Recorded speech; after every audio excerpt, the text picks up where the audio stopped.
কেউ কেটে হুড়াহুড়ি করবেন না, এই অনুরোধ আপনাদের সকলের কাছে। এবার আপনাদেরকে আরেকটা গুণের দিকে নিয়ে যায়। আল্লাহ তাবারক ওয়া তাআলার প্রকৃত বান্দা এবং বান্দির পরিচয় আপনাদের সামনে তুলে ধরেছি।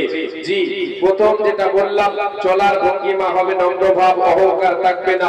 বলার ভঙ্গিমা হবে নম্রভাব, বলার মধ্যে কোনো ধরনের বিফাইশতা থাকবে না, ঝগড়াঝাটি থাকবে না, তর্ক বিতর্কে জড়িত হবে না, সে তার জবানকে পবিত্র রাখবে। দ্বিতীয় নম্বর বললাম, আল্লাহর সাথে সম্পর্ক, গভীর রাতে আল্লাহর সাথে সম্পর্ক জোড়াবে। আল্লাহ তাবারক ওয়া তাআলার ডাকে সাড়া দেবে কে? আল্লাহর প্রকৃত বান্দা বান্দী। আমরা যারা পুরুষ আছি, আমরা যারা পুরুষ নর, তারা মসজিদে গিয়ে আল্লাহর কাছে কথা বলবে, আল্লাহর সাথে কথা বলবে, জিকির আজকার করবে। আমার মা বোন, আপনাদেরকে বলছি, আপনি যে জায়গায় বাড়িতে নামাজ পড়েন, যে জায়গাটায়, সেই জায়গায় আপনি মুসাল্লা বিছিয়ে দিয়ে আপনি নামাজে দাঁড়িয়ে যান, আপনি তাহাজ্জুদের নামাজে দাঁড়িয়ে যান, আল্লাহ তাবারক ওয়া তাআলার জিকিরে আপনি মগ্ন হয়ে যান, আল্লাহর কাছে ক্ষমা চান। আল্লাহ তাবারক ওয়া তাআলা জীবনের ভুল ভ্রান্তি ক্ষমা করবেন, পরকাল সুখময় হবে। আল্লাহ প্রকৃত বান্দির পরিচয় আপনার জীবনে ফোটাতে পারবেন, আল্লাহর জান্নাত লাভ করতে পারবেন। এরপরে আল্লাহ তাবারক ওয়া তাআলা বলছেন, ওয়াল্লাযীনা ইয়াকুলুনা রব্বানা সরিফ আন্না আযাবা জাহান্নামা ইন্না আযাবাহা কানা গারামা। আল্লাহ রাব্বুল আলামিন বলেন, হে পৃথিবীর মানুষ, তোমরা শুনে নাও, এ আমার বান্দা বান্দীরা তোমরা শুনে নাও, আমার প্রকৃত বান্দা বান্দী কে রে?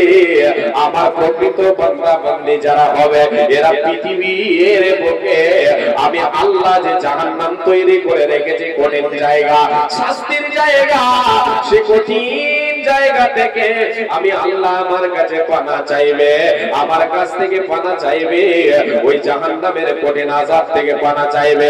আল্লাহর যারা প্রকৃত বান্দা বান্দী হবে, হায়রে হতভাগা মুসলমান, আজকে আমরা দুনিয়ার মোহে পড়ে গিয়ে পরকালের জীবনকে আমরা ভুলে গেছে, আল্লাহর শাস্তিকে বলে ভুলে গেছে। আমি আপনি আজকে দুনিয়ার মগ্নে পড়ে গিয়ে, দুনিয়ার মোহে পড়ে গিয়ে আমি আপনি দুনিয়া নিয়ে ব্যস্ত আছে, আমার আপনার পরকাল বলে চিন্তা হয় না। আল্লাহর কাছে জাহান্নাম থেকে পানা চাই না, চোখে পানি ঝরাই না রে আল্লাহর গোলাম। আল্লাহ তাবারক ওয়া তাআলা বলছেন, বান্দারে, আমার প্রকৃত বান্দা বান্দী যারা হবে, এরা আমার ইবাদত করবে, আমার কাছে তারা চায়, এরা পৃথিবীতে নম্রভাবে চলবে, অহংকার করে চলবে না, এরা নামাজ পড়বে, সাজদা করবে, কিয়াম করবে, আর আমার কাছে আমি আল্লাহ আমার কাছে চাইবে, জাহান্নামের আযাব থেকে পানা চাইবে।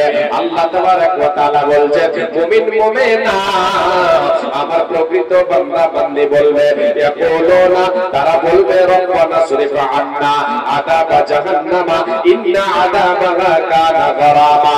তারা বলবে, হে রব্বুল আলামিন, তোমার জাহান্নাম থেকে, তোমার জাহান্নামের আগুন থেকে আমাদেরকে নিষ্কৃতি দাও, আমাদেরকে পানা দাও, আমাদেরকে বাঁচিয়ে নাও। রব্বুল আলামিন, জাহান্নামের আযাব বড় কঠিন গো আল্লাহ, সেই জাহান্নামের আযাব আমাদের দ্বারা সহ্য করা সম্ভব হবে না। অতএব রব্বুল আলামিন, তুমি আমাদেরকে জাহান্নামের আযাব থেকে নিষ্কৃতি দাও, জাহান্নামের আযাব থেকে তুমি আমাদেরকে বাঁচিয়ে নাও, আমাদের ইবাদত তুমি কবুল করে নাও। এই পরে আল্লাহর কাছে জাহান্নাম থেকে পানা চাইবে, যে পানা চাইবে সে আল্লাহর প্রকৃত বান্দা বান্দীর পরিচয় নিজের বুকে, নিজের ভিতরে ফোটাতে পারবে। আল্লাহ রাব্বুল আলামিন নিজেই বলছেন, বান্দারে, আসলে রে বান্দা, আসলে এটা তো সত্যি রে বান্দা, ইন্নাহা সাআত মুস্তাকাররা ওয়া মুকামা। যে জাহান্নাম থেকে আমার বান্দা বান্দী পানা চাইবে, সেই জাহান্নাম বসবাস স্থান হিসাবে, বস্তি হিসাবে, থাকার জায়গা হিসাবে বড় কঠিন জায়গা, বড় কঠিন জায়গা, নিকৃষ্ট জায়গা। সেখানে সুখ শান্তি বলে কিছু পাওয়া যাবে না, যাবে না, যাবে না।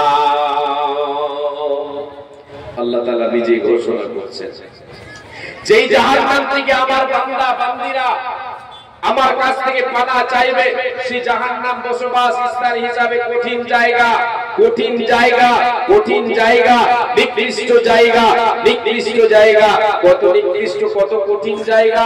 আল্লাহ তাবারক ওয়া তাআলা অন্য আয়াতে বলছেন যখন জাহান্নামীদেরকে জাহান্নামে নিক্ষেপ করে দেওয়া হবে, তাদের আমলের দরুন, তাদের আমলের ফল যখন তাদেরকে আমলের বদলায়, তাদের কর্মের ফল যখন তাদের জাহান্নামকে তাদেরকে দিয়ে দেওয়া হবে, সে সময় জাহান্নামে দিয়ে দেওয়া হবে, সে সময় তারা জাহান্নামের শাস্তি যখন ভোগ করতে শুরু করবে, তারা চিৎকার করবে।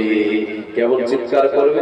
আল্লাহ তাবারক ওয়া তাআলা বলেছেন ওয়াহুম ইয়াস্তারিখুনা ফিহা ওয়াহুম ইয়াস্তারিখুনা ফিহা রব্বানা আখরিজনা না'মাল সালিহান গায়রাল্লাযী কুননা না'মালু। আল্লাহ রাব্বুল আলামিন বলেন পৃথিবীর মানুষরা জাহান্নামীদেরকে জাহান্নামে যখন দিয়ে দেওয়া হবে রে, জাহান্নামের আযাব তাদের উপরে শুরু হয়ে যাবে, জাহান্নামের শাস্তি ভোগ করতে শুরু করবে, সহ্য করতে পারবে না। কঠিন শাস্তি যখন তাদের উপরে শুরু হয়ে যাবে, তারা সহ্য করতে না পেরে চিৎকার করবে, কান্না করবে আর বলবে রব্বানা আখরিজনা। ওই জাহান্নামীরা বলবে আমাদের রব পরওয়ারদিগার রব্বুল আলামিন, আমাদেরকে জাহান্নাম থেকে বের করে দাও, জাহান্নামের আগুন আর সহ্য হচ্ছে না গো আল্লাহ, এখানে থাকতে পারছি না, এখানে বসবাস করতে পারছি না, জাহান্নামের আগুনে আমাদের শরীরের চাপ যেন পুড়িয়ে দিচ্ছে, আমাদেরকে শান্তি দেয় না, অশান্তিতে আমরা ভুগছি। রব্বুল আলামিন আমাদেরকে দুনিয়ায় প্রেরণ করে দাও, আমাদেরকে দুনিয়ায় প্রেরণ করে দাও। মাবুদ রে, যে দুনিয়ায় তুমি প্রেরণ করেছিলে, যে দুনিয়ায় যে অসৎ আমলগুলি করেছিলাম, যে আমলগুলির কারণে এখানে আসতে হয়েছে, সে আমলগুলি আর করব না, সৎ আমল করব। না'মাল সালিহান গায়রাল্লাযী কুননা না'মালু। রব্বুল আলামিন আজকে জাহান্নামে এসেছি, দুনিয়াতে তোমার কোরআন শুনিনি, তোমার কথা মতো চলিনি, জুয়া খেলেছে, সারাপান করেছে, মদ খেয়েছে, আর কেউ মদ খেয়েছে, আমি সুদ খেয়েছে, এক কথায় নামাজ পড়িনি, যতগুলো গুনার কাজ ছিল, পাপের কাজ ছিল, পাপের কাজে আমার হাত পা বেড়েছে, মনটা সদাই পাপের সাথে জড়িত ছিল। রব্বুল আলামিন যার দরুনে এসেছি, যে আমলের দরুনে এসেছি, এগুলি আর করব না, এগুলির মুখে লাথি মেরে দেব। রব্বুল আলামিন তোমার মসজিদের ডাক আমি শুনে তোমার মসজিদে গিয়ে হাজির হব, তোমার কথা মতো চলবো, সৎ আমলগুলি করব। আল্লাহ তুমি আমাদের দুনিয়ায় প্রেরণ করে